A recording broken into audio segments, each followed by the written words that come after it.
Primera declaración: es urgente pacificar la nación y unificar Brasil. Es urgente que hagamos un gobierno de salvación nacional.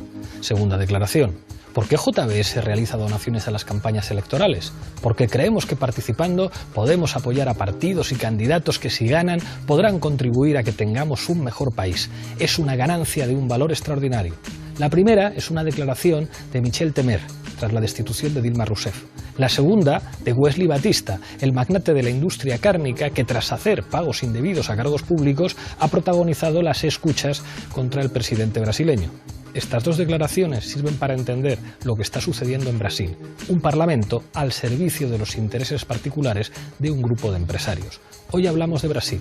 Bienvenidos a Fort Apache.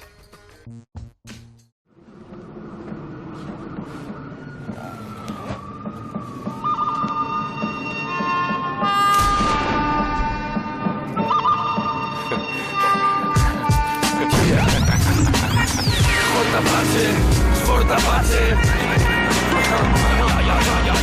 Fort Apache. Es Fort Apache.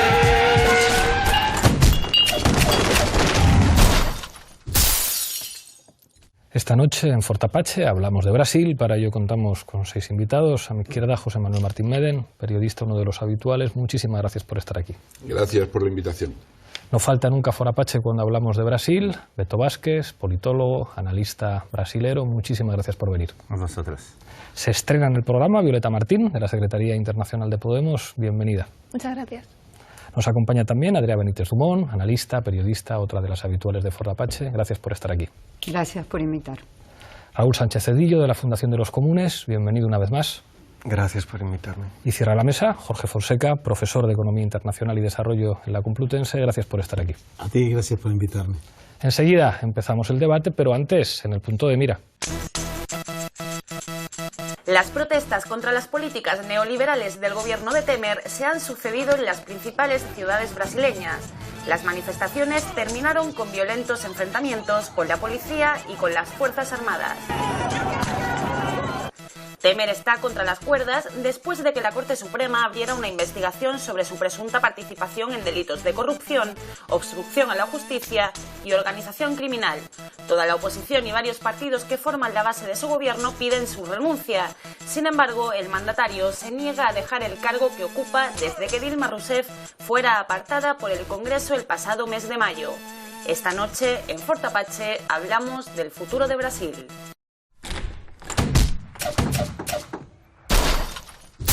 Empezamos como siempre en Fort Apache con la regla del minuto. Misma pregunta para los 6 invitados. Empiezo contigo, José Manuel. ¿Cuáles son las claves para entender que estén dejando caer a Temer?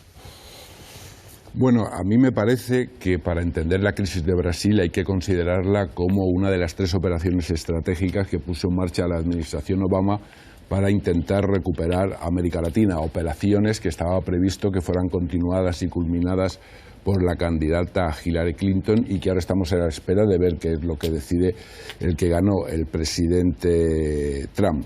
En ese escenario, con la destitución mediante un golpe parlamentario, se ponía en marcha un proceso para detener el carácter autónomo del desarrollismo brasileño, me parece. Y ahora mismo a Temer se le puede dejar caer porque ya no les sirva para continuar la operación que adentro de Brasil, con la colaboración de Estados Unidos, habían puesto en marcha. Pero hay que ver si al final ocurre así. Las otras 2 operaciones estratégicas son Colombia y Cuba. Beto. Sí, un elemento fundamental es la delación, ¿no?, de los empresarios dueños de la JBS, una empresa productora de carne en Brasil, que ahora se ha domiciliado en Brasil y que se quedó evidenciado que tuvo apoyo del Departamento de Estado de Estados Unidos para preparar su delación ante la justicia brasileña, un caso escandaloso. Hay un interés, comentábamos en otros programas sobre Brasil, el interés norteamericano en Brasil en los grandes sectores, petróleo, las compras públicas, las constructoras y sectores de soja y carne, o sea, y los monocultivos. Estamos viendo esa agenda a perfección. Ese factor es determinante. El otro papel entra ahí, la Red Globo, que fue la gran fiadora del golpe de Temer, la gran fiadora del gobierno Temer, que fue también quien tiró de la manta a partir de un dado momento y hizo las delaciones, ha hecho las filtraciones. Es curioso ese intercambio entre Globo y Estados Unidos, en que pese los políticos, el sistema político estar apartado de la operación. Gracias, Beto. Violeta. Yo creo que lo peor que puede pasar es que se aproveche la situación de total incertidumbre que hay ahora mismo, que es cierta, no se sabe muy bien ni siquiera qué va a pasar mañana, para hacer una suerte de eterno retorno y volver a lo que pasó hace un año. El impeachment de Dilma empieza a ser en abril y en agosto se nombra a Temer, y en ese intempore entre abril y agosto es cuando Temer utiliza toda su fuerza dentro del caos y de la doctrina del shock que se genera en Brasil para llevar adelante toda su agenda, digamos, más de destitución completa de toda la agenda social del PT anterior, con Lula y con Dilma. Creo que ese es el principal riesgo para el que nos tenemos que preparar, no solo nosotros, sino también el PT en el mismo Brasil, y que no cuenta únicamente con el apoyo de Estados Unidos, que sí que me parece evidente, y de los intereses empresariales que apuntaba Beto, sino también de la Unión Europea, que tiene que aprovechar todo este momento geopolítico determinante para relanzar el tratado con el Mercosur, y del Gobierno de España. Gracias, Violeta. Andrea. Sí, creo que la manifestación de Temer, como otros gobernantes, es en otros países, pero bueno, lo de Brasil tiene un peso absolutamente cuantitativo y cualitativo en toda América Latina y en el mundo, es que es la corrupción aflorando en forma incontenible, que es la misma demostración de la podredumbre del sistema capitalista. El capital financiero, el capital económico, el capital oculto, el capital mafioso, el capital del narcotráfico, el capital de las multinacionales es el que determina el poder político y la orientación del poder político. Temer ha sido siempre un informante de Estados Unidos. El mismo servicio de inteligencia así lo han admitido y él se ha vanagloriado de eso, sí, para colmo. Y lo llamativo es que semejante personaje haya estado ligado en una propuesta de alianza como fue con el PT. Gracias, Andrea. Raúl. Sí, lo primero de todo, relativizaría el punto de vista de la política exterior. Brasil es un país de los más poderosos del mundo y sí, tiene una de las clases dominantes más poderosas. Yo creo que el desarrollo de estos 2-3 últimos años nos habla más bien de una revolución desde arriba con respecto al régimen que se establece en la Constitución del 88, ¿no? Vemos que hay poderes que están completamente dirigiendo la operación y que están intactos, ¿no? Los media, muy importantes, el ejército, la policía y la judicatura. Esto nos habla de un proceso, digamos, de regeneración, entre comillas, desde arriba, que rompe los consensos establecidos en torno a la alternancia del PT y que nos abre a una situación completamente imprevista. Gracias, Raúl. Jorge. Bueno, respondiendo en primer lugar a lo que exactamente preguntaste, ¿no?, respecto a por qué cargarse a Temer, hay alguna versión en Brasil que señala que, digamos, quemado ya in extremis Temer, hace falta una figura que en todo caso pueda cometer las grandes contrarreformas neoliberales que esperan. Seguramente me puedes ayudar, Beto. Jair, un personaje de Jair Bolsonaro. Jair Bolsonaro. Se considera que es una de las esperanzas que podrían concitar el apoyo ante, digamos, lo que de alguna manera se ha convertido en una especie de mezcla de PT y el resto de la oposición, con, digamos, vinculados a la corrupción, digamos, enlodados con la cuestión de Odebrecht y todo esto, y por lo tanto, digamos, imposibilitado Temer de realizar esas reformas por esas circunstancias. Eso es lo que se refiere a eso. Pero también me gustaría señalar que de una perspectiva más general, yo sí creo que efectivamente la cuestión global de reorganización de capital, Jorge, a nivel mundial, se nos fue el minuto. También cuenta. En todo caso, después lo ampliamos. Hay un elemento, señalaba, y sobre todo dos elementos, digamos, Brasil como enclave geopolítico y el proyecto de los Estados Unidos de recuperar un peso en la región que no tenían, pero me interesaría preguntaros por algo que tiene que ver con el viejo proyecto político del PT, que es el papel de las oligarquías en Brasil. Seguramente una de las claves del proyecto del PT fue tratar de construir una alianza con los sectores oligárquicos de Brasil que sirviera de alguna forma para redistribuir y para desarrollar, pero sin afectar a los grandes intereses de los poderes económicos en Brasil y de alguna forma, digamos que surfear esa contradicción se convirtió en el peor enemigo del PT. Fueron los mismos poderes con los que se había alineado el PT los que, de alguna forma, hicieron una contrarrevolución o están haciendo una contrarrevolución desde arriba. Cría cuervos y ya sabe cómo terminas, ¿no? Y un poco también lo que comentaba Andrea, ¿no? ¿Cómo puede Temer haber sido el candidato a vicepresidente de Lula, ¿no? De Dilma. De Dilma, perdona. Bueno, sí, pero quien avaló la alianza y la buscó fue, o sea, buscamos a Tarso Genro, que va de progre de izquierda del Partido de los Trabajadores ahora mismo, pero me acuerdo en la segunda campaña de Lula, él mismo quería que el PMDB ya fuera el candidato a vicepresidente de Lula en su reelección, cuando Lula reedita la alianza con el empresario José de Alencar como su vicecandidato, con su candidato a vice. Pero ahí ya había incluso los sectores más a izquierda del propio Partido de los Trabajadores querían el PMDB. ¿Por qué? Porque el PMDB, una cosa bastante curiosa, pero es un partido bisagra del sistema político brasileño, pero el partido que tiene el mayor número de senadores, diputados autonómicos, concejales, alcaldías y presidentes de comunidad autónoma, lo que sería equivalente a los gobiernos de Estado. O sea, es un monstruo federal que no tiene unidad, ¿no? Es un partido, como nosotros ya hemos comentado, se llamamos fisiológico, la forma como en la politología brasileña definimos el patrimonialismo, en las relaciones patrimonialistas de cambios de favor para mantenerse ahí, ¿no? Eso es lo que el PMDB se ha especializado siempre en Brasil. Sí. Pero sin el PMDB es casi imposible gobernar. El PMDB reedita, al contrario, un dicho que en Brasil, de los pocos dichos que decimos del castellano, que si hay gobierno yo soy contra, decimos así, de esa manera, tal cual. Decían que el PMDB, si hay gobierno yo estoy a favor, yo estoy dentro, ¿no? Entonces el PMDB, ya que siempre para lograr la gobernabilidad y un presidencialismo de coaliciones es necesario el PMDB, lo que Lula intentó articulando y trayendo a Temer como vice de Dilma era lograr una mayoría parlamentaria que permitiera que Dilma pudiera tener un poco más de estabilidad en el legislativo para gobernar. Por eso la raridad de ese fenómeno, pero yo creo que Temer y su salida de tono y su traición a Dilma es una cosa coyuntural a partir de un momento de descomposición. Lo que hay que analizar, como decía Pablo, es por qué el pacto social del lulismo no funciona, deja de funcionar. Y ahí sí, porque las élites, después de 13 años de lulismo, cuando Dilma se reelige, era la hora de salir Dilma y volver los neoliberales. Cuando Dilma gana por cuarta vez, el Partido de los Trabajadores gana por cuarta vez la presidencia, dicen hasta aquí llegamos, hay que dar un golpe y basta. Aquí ya no podemos seguir apoyando este gobierno porque para seguir avanzando en su proyecto social tendrá que hacer reformas estructurales que esas no se tocan en Brasil. Raúl, Andrea, Jorge.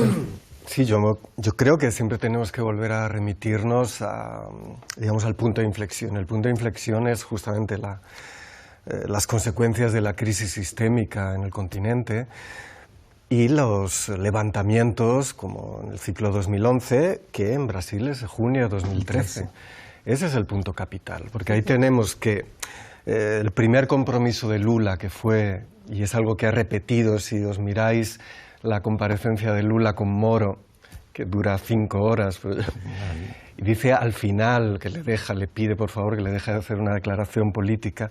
Lula habla de que él, en su primer mandato, tuvo exquisito cuidado de no acabar como Goulart, como Django, es decir, de estabilidad, de respetar los compromisos financieros internacionales y generar pues un ciclo de estabilidad democrática. Ese es el primer mandato Lula, que está basado en la redistribución y en la, digamos, en la radicalización democrática a partir de la redistribución.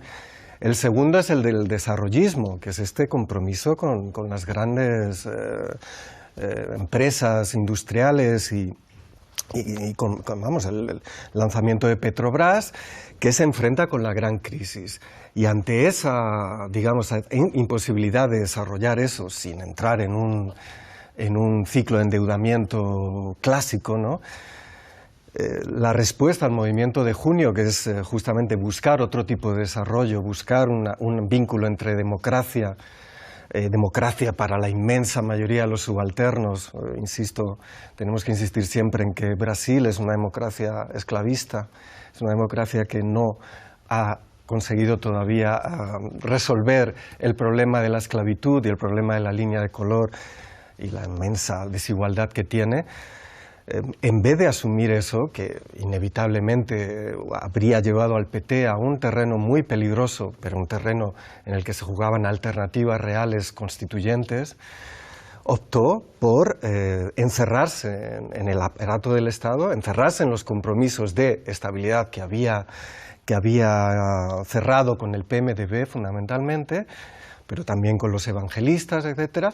Y ahí pues estaba perdido, puesto que sin una respuesta popular, sin una alianza popular, sin un marco populista nuevo para Lula y para el PT, está completamente perdido. Y eso es algo que tenemos que tener en cuenta para el qué va a pasar cuando Temer caiga. Lula se va a volver a presentar, pero ya es otro Lula. Ya no es el Lula que habla a todos, que ya no es el Lula que puede conquistar mayorías de los pobres. Es un hombre que busca la supervivencia, ¿no? Y yo creo que ese es el tema complicado, ¿no? Puesto que el bloqueo de la democracia brasileña, pese a todas las dificultades del PT, es algo nuevo, no estaba determinado. Digamos, la crisis del Mensalão se resolvió porque la gente salió a la calle a decir no. Porque la gente entendía que la democracia, el Parlamento brasileño estaba corrupto, porque tienes que pagar a los diputados para sacar una ley de apoyo a los pobres. Está hecho así. Y la gente entendía eso y que había que hacerlo. Incluso disculpaba a Dirceu, que parece que luego Dirceu hizo sus business también personales. Pero ahora es distinto. Ahora ya, ¿cuál es el...? Es un bloque histórico, podemos llamar, pero un bloque histórico muy débil el PT. Sí, un poco agarrando lo que dice Raúl en cuanto a la génesis de todo esto, ¿no? Sin duda alguna que el PT hizo campaña y asumió el gobierno con propuestas populares, absolutamente populares, sobre la redistribución de la riqueza. Tenían el apoyo de sectores, el MST, en fin, los sindicatos libres, una serie de sectores que siempre habían estado al margen del sistema electoral, gubernamental y demás. Lula, el PT, descubre la fórmula de encontrar la coincidencia en la promesa popular y, por el otro lado, contentar a los sectores dominantes, a los dueños de todo, de las riquezas de siempre. No sé si recordamos que lo primero que se encuentra Lula son las revueltas y las manifestaciones del MST, porque al día siguiente Lula lo que había prometido en campaña electoral, el PT en campaña electoral, al día siguiente no lo cumplió. Y lo primero que hace y quien se le desgaja es el MST. Entonces, bueno, de ahí en más, cuando se dice aprobar que Temer sea vicepresidente con Dilma, con todo este partido mastodóntico, como todo en Brasil, es todo a lo bestia, todo exageradísimo, este tipo, todo el mundo ya sabía que era un corrupto, todo el mundo lo sabía, desde la izquierda a la derecha, los propios, los amigos, los que lo iban dejando, los que lo filmaban en las entregas de dinero y en las conversaciones, y los que los grababan, que eran gente de su propio cuerda, porque no diría partido. Yo coincido acabadamente con vos que es una estructura puntual que el partido de Temer, que se va adaptando de acuerdo a las circunstancias y en qué lugar se encuentra para estar siempre arriba haciendo los negocios, que en los negocios ¿qué es? Robar a la gente, gestionar el dinero público para sus beneficios personales. No sé si nos suena en otro gobierno o en otros lugares, no sé a qué me recuerdo. Pero es lo que se viene haciendo en Brasil desde el origen de los tiempos, como también en Argentina y como también en otros países que nombraríamos, sin duda alguna, y por qué no decirlo claro que en España. Pero Mariano Rajoy no entró con la promesa de que iba a hacer una redistribución de la tierra y que iba a dar lugar a la voz de los MST, ni muchísimo menos. En esto está pagando un pecado muy fuerte, pero a mí realmente lo que le pase a Dilma, a Dilma, al PT o a Lula, más allá de que ahora pensemos en las alternativas, lo que es preocupante y es la nueva frustración que ha tenido y el desgaste la inmensa mayoría de los brasileros que están en un estado de pobreza insólita, porque más de 13 millones, casi 16 millones de parados en ese país, donde hay tantas posibilidades de todo, tan rico naturalmente, que haya más de 16 millones de personas paradas, que las favelas sigan existiendo como los núcleos urbanos centrales en las ciudades como Río, turista número 1, Sao Paulo, Brasilia, es como decir, no, mire, usted, señor del PT, siga anotado en la mentira, necesita socios como Demer. Sí, ya que Jorge, todos habéis hablado enfatizando la cuestión política y aprovechando mi condición de economista, quiero llevar la cuestión al terreno de economía. Cuando miramos Brasil en el largo plazo, ¿qué vemos? El desarrollo capitalista asociado al gran capital que teorizó Cardoso, pero lo teorizó después de que lo hubiese practicado Kubitschek, ya antes en el desarrollismo, que cuando viene la crisis de los 70, la crisis de la deuda, obviamente aborta todo el proceso de América Latina en construcción de un mercado interior y por supuesto en Brasil se acentúa en los 90 con Collor y lo que luego hace Cardoso. Y entonces, ¿qué tenemos ahora? Una nueva situación en donde efectivamente la estructura productiva de Brasil ya no es la que era en los 60, igual que la de Argentina, del resto, una economía tremendamente condicionada al funcionamiento de la economía mundial y en donde precisamente la necesidad de una economía abierta es tremenda. Y en ese contexto solo pudo ser posible una política redistributiva como practicó el PT con Lula, porque coincidió a partir del 2003 hasta el 2013 con el aumento de los precios de las materias primas de exportación, empezando por la soja, que le permitieron tanto a Brasil como a Argentina practicar políticas sociales con cargo a eso. Se rompe esto en 2013, es cuando comienza a hacer agua la economía con Dilma y evidentemente Dilma no hizo nada distinto en lo social, lo que pasa es que ya no es sostenible. Ya no era sostenible y por lo tanto en este momento no es viable realmente un retorno de Lula, no es viable esa política redistributiva y por lo tanto también hay que mirarlo en una perspectiva más global. ¿Qué ha ocurrido durante estos años? Que China, en toda América Latina, pero particularmente en Brasil, ha ido ganando terreno. China ha desplazado a Estados Unidos como principal receptor de las exportaciones de Brasil y cada vez más pierde Estados Unidos pierde en las exportaciones de Estados Unidos hacia Brasil. Mirándolo en perspectiva, yo fuese Estados Unidos, no solo Trump, todo el Estado Mayor, diría, bueno, esto lo proyectamos aquí y aquí en este año, en el año X, nos han superado en todos los terrenos. Y por lo tanto, solo se puede pensar una política de continuidad en la línea, digamos, de Temer o del señor Jair que mencionamos hace un momento, para las necesidades de Estados Unidos en la región. No podemos olvidar que hay una competencia, aunque está lejos todavía China de superar a Estados Unidos en la región, pero si repito, proyectando los datos, se ve en el horizonte y sin duda eso también está jugando. En resumen, factores internos de la estructura productiva reprimarizada fundamentalmente, en donde caen sus exportaciones, solo han aumentado las vinculadas al petróleo. De nuevo también esto juega un papel ahí que no quiero profundizar, pero seguro en otra intervención podría añadir. No. Sí.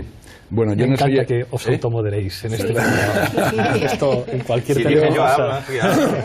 Yo no soy economista, pero hay una interpretación de la crisis de Brasil que a mí me parece muy interesante, en la que hablan de la intervención de Estados Unidos a favor de sus aliados coloniales de la economía improductiva contra la economía productiva, que es la que había pactado el modelo de desarrollismo con los gobiernos del PT, tanto de Lula como de Dilma, y que Wall Street interviene porque lo que no pueden consentir nunca en el modelo brasileño son, dice esa interpretación, uno, el desarrollo del mercado interno, que va en contra de toda la política neoliberal, que lleva como compañía, como acompañamiento, políticas sociales, políticas de servicios públicos, políticas de reparto, y dos, la internacionalización de la economía desarrollista de Brasil, que va a competir al mercado internacional contra Estados Unidos.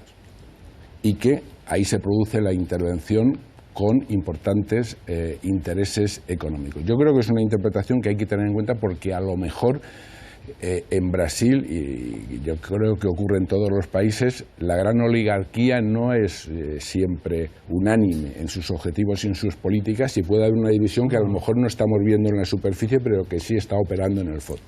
Eso por un lado. Y por otro lado, a mí me interesa mucho qué es lo que las Fuerzas Armadas de Brasil piensan y van a decir. De momento han dicho algo tremendo. El general Eduardo Vilas-Boas dijo una frase que es: somos un país a la deriva con un Estado subordinado a intereses sectoriales. Lo está describiendo con palabras suaves, pero está claramente haciendo un diagnóstico. Los militares hasta ahora en esta crisis, digamos, han sacado la cabeza en dos momentos. Cuando se lleva a discutir el proyecto de ley de rebaja de las pensiones, los militares dicen: a nosotros no. Fuera, y los dejan fuera, y es uno de los montos, si no estoy equivocado, más grandes de la seguridad social en el Brasil. Segundo, cuando vienen las protestas contra Temer, el presidente los llama para tareas de orden público. Y el ejército le dice: en momentos específicos, durante un tiempo muy corto, y a ser posible en los menores casos que recurra a nosotros funciones de orden público. Y yo creo que esos son dos datos importantes, porque además, y con esto termino, el modelo ese contra el que se opone Wall Street de mercado interno, desarrollismo, competencia en mercados internacionales, es el proyecto de las Fuerzas Armadas. Es el proyecto que la Escuela de Guerra de las Fuerzas Armadas y el Pensamiento Estratégico viene desarrollando desde hace, corrígeme, 25 o 30 años. 40. Es el proyecto con el que las grandes empresas sintonizan, es el proyecto que se financia con el Gran Banco del Desarrollo, y es el proyecto en el que entran a poner una gran parte de la base de capital útil los fondos de pensiones de los grandes sindicatos. Es decir, que había un proyecto de desarrollo nacional vinculado con el nuevo escenario de los gobiernos progresistas y hacia la integración de América Latina, que para Estados Unidos me parece altamente peligroso, ¿no? Que se llamaba la política de Lula Dilma, la política de los campeones nacionales, hacer grandes empresas sectoriales, porque ya que Brasil iba a seguir exportando commodities al primer mundo, o sea, Estados Unidos y Europa, a África, a América Latina. Y acordaros que son las Fuerzas Armadas de Brasil las que se meten a desarrollar armamento, incluso pensando en submarinos nucleares, para defender tanto las nuevas reservas del petróleo, del presal, como el agua de la Amazonía. Eso es. Bueno, pues el primer cambio que se ha producido con Temer es que por primera vez en la historia Estados Unidos ha sido invitado a participar en las maniobras militares organizadas conjuntamente en la Amazonía por Colombia, Brasil y Perú. Y la base de lanzamiento de satélite en Maranhão también se le ha regalado. Yo solo quería añadir un poco, para no sé si cerrar el ciclo de críticas sobre el PT, que el PT también tuvo la opción durante muchísimos años de legislar sobre puntos clave que eventualmente, y se ha visto, le han estallado en la cara. Uno de ellos es la financiación de partidos políticos. Creo que hay que evaluar la acción política del PT no solo con relación al potencial emancipador que Brasil tenía en 2003, que era muchísimo más de lo que yo creo que se ha alcanzado. Eso es cierto y esa crítica hay que hacerla. Pero ¿cómo no pudiste prever que te estaban haciendo, en cierto modo, un abrazo del oso y que tenías tú también la sartén por el mango porque tú podías legislar porque estabas en el gobierno? Vamos un segundo a Zapping y volvemos después con Raúl y luego Jorge. Zapping Apache.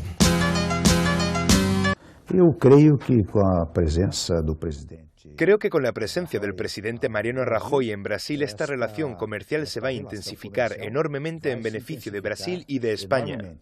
Ignacio González ha pasado su primera noche en Soto del Real. En su comparecencia se reprodujeron varias conversaciones pinchadas en las que aparece como interlocutor. Rajoy reiteró además el apoyo decidido de España a que se firme un acuerdo de asociación entre la Unión Europea y Mercosur, y destacó que España y Brasil defienden los mismos valores. Según el diario O Globo, Michel Temer ha sido grabado dando su visto bueno a un pago para comprar el silencio de un antiguo aliado político que está en prisión por corrupción. El rotativo afirma que la cinta ha sido entregada a la Fiscalía por Joesley Batista, un magnate de la industria cárnica brasileña con quien Temer se reunió el pasado mes de marzo. El beneficiario del pago sería Eduardo Cunha, expresidente de la Cámara de Diputados e impulsor del proceso de destitución de Dilma Rousseff. Aunque te critiquen, hay que seguir adelante. Tenta macular não só a reputação moral do presidente da República, mas tenta invalidar o nosso país. Mas eu digo com toda segurança, o Brasil não sairá dos trilhos. Eu continuarei à frente do governo. Porque si no lo haces te van a criticar también Y en el primer caso no vas a conseguir absolutamente nada y en el segundo caso vas a conseguir salvar a tu país, cosas muy positivas para tu país, quedarte con la conciencia tranquila y además incluso volver a ganar las elecciones. Tremendo documento, Raúl. No, al hilo de lo que estabais señalando, justamente el golpe del 64, que es un golpe claramente anticomunista, contra la reforma agraria, contra, digamos, la actitud socializante de Django, de Gulag. No obstante, y muy en la línea de los golpes militares en Perú, etcétera, establece un desarrollismo nacional. Un desarrollismo, ya venía antes. Claro, estatalista, profundamente, keynesiano autoritario, ¿no? Y esa es la convención que se pone en crisis, en cierto modo, con Cardoso, ¿no? Pese a que Cardoso era en el gran periodo de... La teoría de la dependencia y todas estas cosas. Exacto, bueno, pero en los 90 de Cardoso, la apertura a la financiarización más puramente, digamos, especulativa es mucho mayor. Y ahí es donde recoge Lula, pero es Dilma, cuando asume Dilma, la que restablece un poco esa convención. Y la que propone también esa alianza con la clase empresarial y con la clase política. Ahora bien, veamos las consecuencias de eso. Las pérdidas de Petrobras, que es el gran financiador de todos los partidos, de todos los movimientos, que compra consenso político a unos niveles impresionantes, vamos, le han metido un bocado a Petrobras, pero muy, muy, muy impresionante. Es algo que nos lleva a pensar más en términos de esa onda larga, de un modelo de desarrollo, de un país, como decía Andrea, con tantas posibilidades, y que el PT ha sido incapaz de darle otra dirección. Una dirección justamente de que esas inversiones públicas y esos programas como el Bolsa Familia, el Fome Zero, pero pensemos en los programas culturales, ¿no? Los puntos de cultura, etcétera, que eran absolutamente vinculados a hacer emerger la productividad común de todos los favelados, de todos los subalternos, y generar economías públicas completamente nuevas. Ese sería el mercado interno que podía funcionar. Puesto que una lógica keynesiana tradicional, como ha dicho Jorge, en la lógica de competencia y con un Mercosur tan debilitado, genera contradicciones que son las que se ha encontrado de frente Dilma. Dilma desarrolló un programa de inversiones alucinante para los tiempos que corren y se lo ha comido porque justamente la coyuntura internacional y la competencia asiática ha hecho que no, por ahí no podéis ir. Y ese es el problema. ¿Cuál es el proyecto del PT en estas condiciones, ¿no? Yo creo que esa última pregunta es clave, pero no solo para el PT, sino para los gobiernos progresistas que ha habido en América Latina, genéricamente denominados de nuevo populismo por algunos, pero categoría que en todo caso lleva muchas interpretaciones, así que prefiero no usar.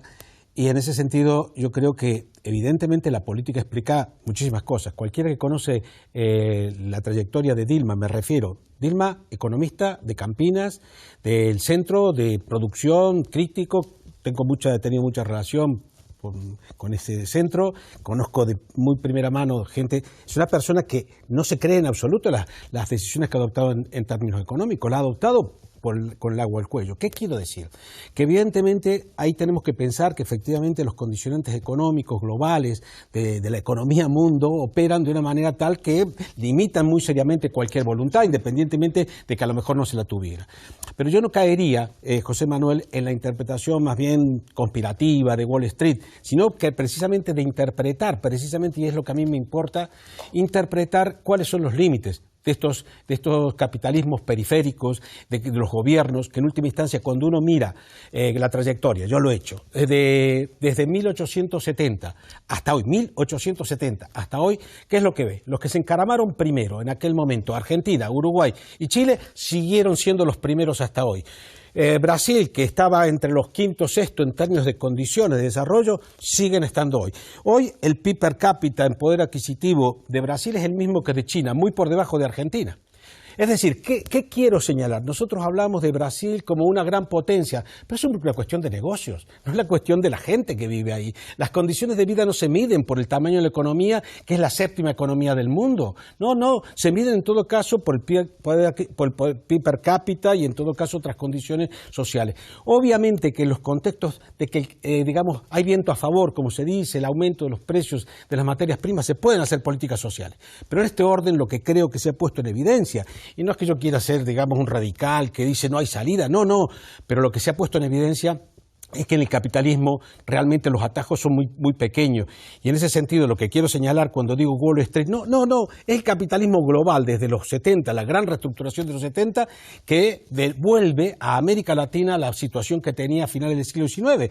Igual que está ocurriendo con las economías del sur de Europa, que han sido devueltas en este contexto global a la condición que tenían antes de la incorporación a la Unión Europea. Por lo tanto, yo creo que tendríamos que pensar más en esa dinámica global y en todo caso pensar de que por supuesto hay margen, y en todo caso si no los hay es a conseguirlos, pero también pensar de que en última instancia a lo mejor el juego de solamente distribuimos socialmente a partir de condiciones favorables no hace nada más que revitalizar el capitalismo, que lo contiene durante un tiempo para que luego viniendo de estas condiciones dice no queda más remedio que ajustar, porque lo han hecho mal, porque en última instancia digamos, han gastado por encima de sus necesidades. Esto es lo que han dicho y solo termino señalando en defensa un poco, decir, pero también el PT tenía muchísimas restricciones políticas, no controlaba el Parlamento, por lo tanto también es una cuestión desde la política que habrá que pensar. Hay muchas palabras pedidas, os pido a todos contención. Muy rápido Raúl, después Andrea. No, rápido. ¿Quién se acuerda ahora de la clase C, no?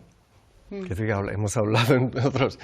Es decir, ¿qué crean esas políticas redistributivas basadas en la burbuja de commodities o de justamente una clase media, clase media entre comillas para los estándares europeos, que está vinculada al consumo, a un aumento del consumo, pero que no está vinculada a un proyecto histórico y que no está vinculada justamente a una, digamos, una profundización, una radicalización democrática de la sociedad. El primer encuentro entre esa clase C y las nuevas generaciones del periodo Lula es, insisto otra vez, el junio de 2013, que como recordáis empieza con la protesta por los transportes, ¿no? Los transportes de una ciudad como Sao Paulo, que bueno, yo he estado 2 o 3 veces. Y bueno, pues que es un tema importante, lo de los autobuses y tal, y que encima tengas que pagar. Es una cuestión elemental de la vida urbana, de los derechos, etc. Eso podía haber abierto un montón de cuestiones en torno a escuela, en torno a seguridad, otro concepto de seguridad, etc., ¿no? Es decir, lo que hemos visto es la irrupción de un nuevo actor que podía justamente romper el chantaje que esa clase media tradicional, porque la clase media brasileña siempre está en medio, fue decisiva en el golpe del 64, la clase media de aquel entonces, ¿no? Lula creó 10 millones de clase media. La iglesia que hizo manifestación antes, que se llamaba Por la Familia y por Dios, quiere decir que ese papel de la religión fue determinante y de la iglesia en el golpe del 64. Pero esta clase C, que sale en 2013, era completamente distinta. Estaba vinculada a un proyecto expansivo de la democracia y del gasto público, a una radicalización democrática. Estaba influida por el 2011, por las revoluciones democráticas, las de árabes, la del 15M y Occupy Wall Street.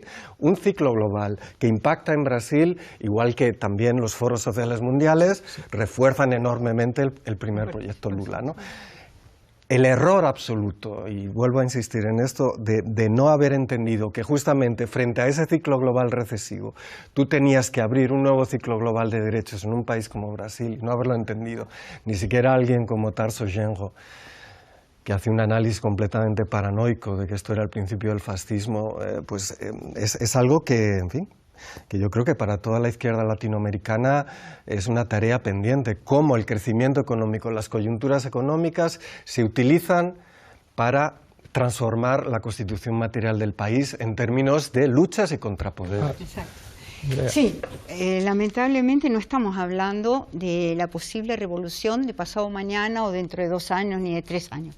Estamos hablando con una realidad que hoy nos toca y que efectivamente es que arriba de una mesa hay un montón de queso y pan para repartir. Hay unos que todo el tiempo se han agarrado el queso y el pan. Hay alguien que en un momento se sienta en la mesa y dice, momentito, también puedo. Corro esto para acá y me llevo esto para acá. No es recoger migajas, es repartir las riquezas comunales del conjunto de la gente que conforman esos procesos económicos que siempre el capitalismo genera su autoprotección, porque el capitalismo graciosamente no tira el pan y el queso, lo tira justamente para llenar la boca en su momento.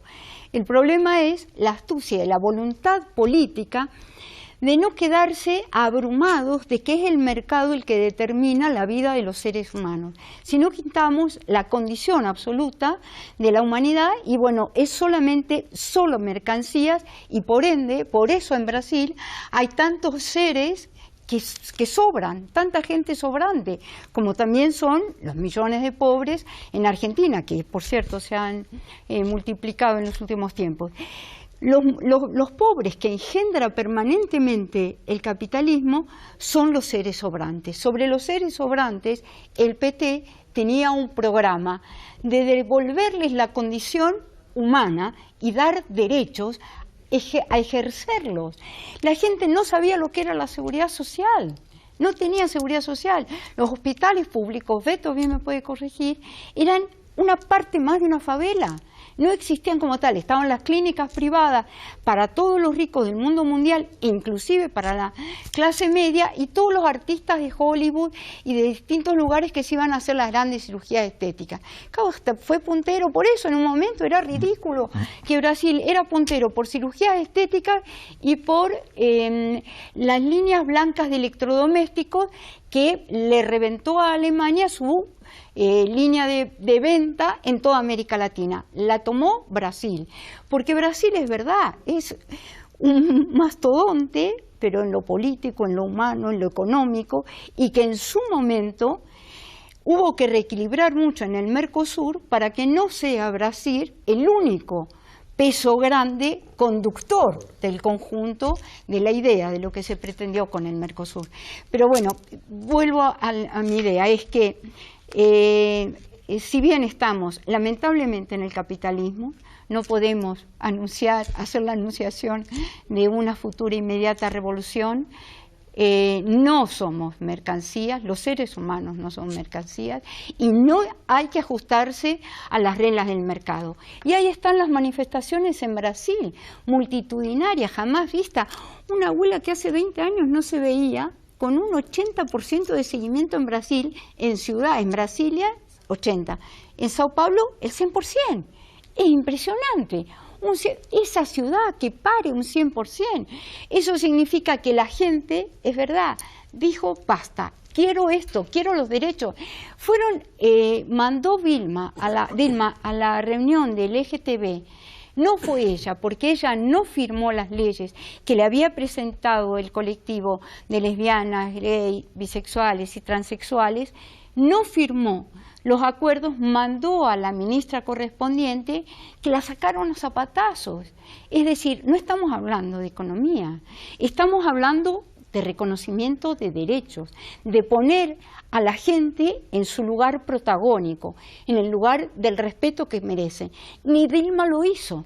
Entonces, bueno, hoy nos encontramos en una situación donde hay cientos de miles de manifestaciones y un black bloc, donde todo el mundo se tira en contra, y fundamentalmente el PT. Se terminó el tiempo, volvemos a la regla del minuto, un minuto de conclusiones para cada uno. Empiezo contigo, José Manuel. Bueno, a mí me da la impresión de que Lula, por lo que he podido ver y leer sobre el reciente congreso del PT, en el que, por cierto, ha nombrado por primera vez en la historia a una mujer para la presidencia, me da la sensación de que Lula ha recordado algo y ha aprendido algo. Ha recordado que para hacer cambios no basta la política institucional y que hay que estar en la calle con las organizaciones sociales y los movimientos populares, y que aquel dicho de que se puede ganar sin el ejército o con el ejército, pero no contra el ejército, Lula parece que pensaba que se podía ganar sin los medios o con los medios, pero no contra los medios. Y ahora ha aprendido que si quiere gobernar otra vez tendrá que hacerlo contra los medios, y eso es muy importante.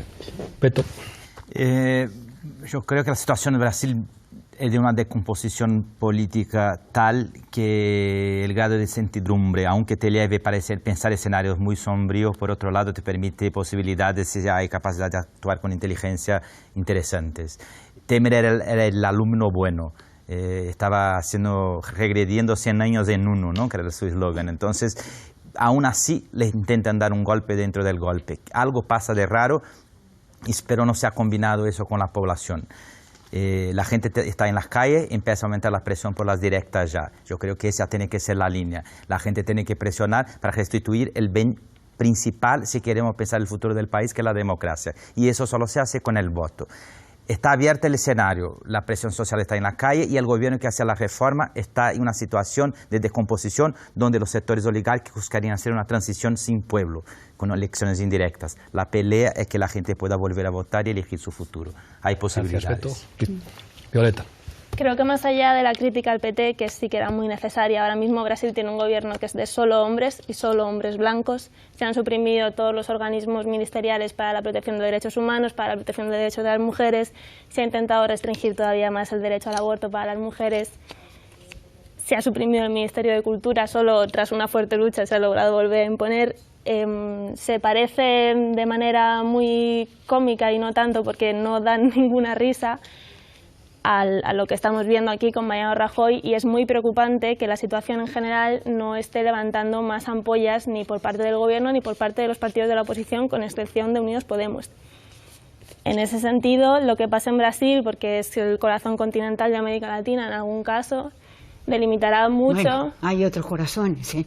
Yo creo que en este caso sí, y que es preocupante que se esté dejando de lado toda la integración con UNASUR, especialmente, y también con la CELAC, en detrimento del Mercosur y del papel que está jugando la Unión Europea en todo esto. Gracias, Violeta. Andrea. Sí, bueno, coincido con Beto. Realmente el nivel de corrupción y de descomposición es tal que no se puede pensar que haya una solución que pueda salir ni del gobierno, ni de las instituciones, ni de los partidos tradicionales. Que hay una apuesta de la gente a la revuelta, a la salida a la calle y al reclamo, como sea, de sus derechos. Y esto de la votación, de la elección directa, es un renacimiento de Rousseau que realmente genera entusiasmo, sin duda alguna. Creo que el planteamiento de la gente es: ya basta de corrupción, todos los corruptos a la cárcel, que ojalá que así ocurra, todos los corruptos a la cárcel, y buscando estas alternativas populares a través de elementos morales, como hablábamos antes, Paul Singer, elementos morales que puedan canalizar los derechos de la gente, los mínimos derechos de la gente. Gracias, Andrea. Raúl. Bueno, es una situación muy complicada en todo el continente, pero además que está dentro de un desorden global pues bueno, sin precedentes en el sistema mundo. Hablamos de Estados Unidos, pero hay que ver cómo acabará lo de Trump y qué consecuencias traerá. Y por lo tanto, pues bueno, hay que ver el vaso medio lleno desde ese punto de vista. Yo creo que el rechazo popular, el elemento contrario a la corrupción, con todas las ambivalencias que hay, es muy fuerte. La petición de regeneración es muy grande. Yo creo que las fuerzas populares, tanto los movimientos como el PT, pero también Marina, deben ser capaces de construir un proyecto que al menos abra un nuevo proceso constituyente. Yo creo que la Constitución del 88 demuestra que no sirve y que hay que construir algo nuevo, reformar al menos. Jorge. Bueno, yo creo que la situación actual es consecuencia, me parece, para toda América Latina, pero concretando en Brasil, de un tipo de políticas de gobierno que mejoran las condiciones de los más desfavorecidos, pero que cuando estos ascienden a la categoría de clase media, cambian las demandas y por lo tanto, digamos, ya no están necesariamente vinculados, no se sienten vinculados a ese gobierno. Mientras tanto, esos gobiernos no hacen una pedagogía de la transformación social, por lo tanto son rehenes de su propio juego. Esto también en un contexto capitalista, en donde por otra parte ya ni Brasil, ni siquiera Francia, digamos, son imprescindibles como mercados internos, teniendo en cuenta el mercado global. Francia se periferializa también como Brasil. Obviamente hace necesario repensar esto. para salir de esta situación, sin duda que va a hacer falta una política, digamos, o mejor dicho, un proyecto de verdadera transformación. Porque este juego pendular en donde si hay precios favorables podemos hacer políticas sociales, obviamente es pan para hoy, hambre para mañana. Y en un contexto de desintegración de América Latina, de Brasil particularmente, podemos asistir a un narco país, a una narcorregión, evidentemente como consecuencia de este proceso. Muchísimas gracias, Jorge. Muchísimas gracias a los 6. Seguiremos discutiendo de Brasil y de otros asuntos de política internacional, como siempre, aquí, en Fort Apache. Hasta la semana que viene.